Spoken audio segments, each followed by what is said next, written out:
नीले आसमान के नीचे एक जादुई गांव अलारा था, जहां हर चीज आसमानी क्रिस्टल्स की रोशनी से चमकती थी। ये क्रिस्टल्स न सिर्फ गांव को रोशनी देते थे, बल्कि इसे अंधेरे और खतरों से भी बचाते थे।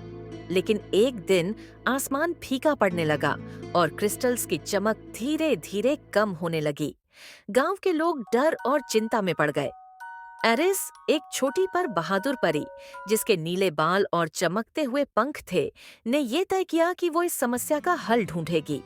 गांव के बड़े बुजुर्ग एल्डोर ने उससे कहा, एरिस, इन क्रिस्टल्स को बचाने के लिए तुम्हें सफर पर जाना होगा। ये आसमानी आत्माओं से जुड़े हैं और केवल तुम्हारी हिम्मत हमारी रोशनी वापस ला सकती है। एरिस ने अपने सफर की शुरुआत की और जल्द ही वो एक गहरे और रहस्यमयी जंगल में पहुंच गई।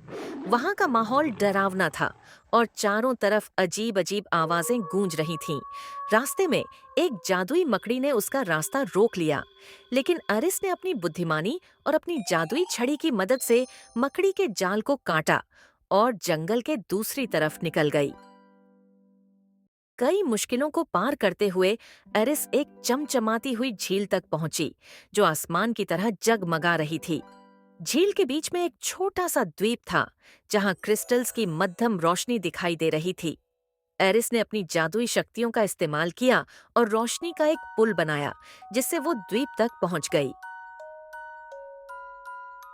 द्वीप पर पहुंचकर एरिस ने देखा कि एक काला साया क्रिस्टल्स की रोशनी को निगलने की कोशिश कर रहा है।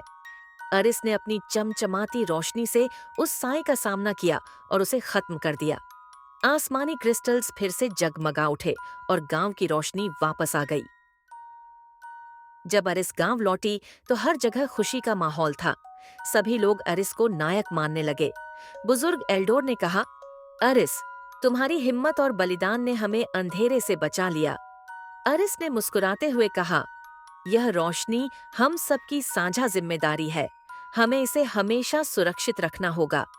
इस तरह गांव की रोशनी फिर से चमक उठी और सभी ने चैन की सांस ली। और दिलचस्प कहानियों के लिए हमारे इस चैनल को लाइक, कमेंट, शेयर और सब्सक्राइब करें और बेल आइकॉन को प्रेस करें। शुक्रिया।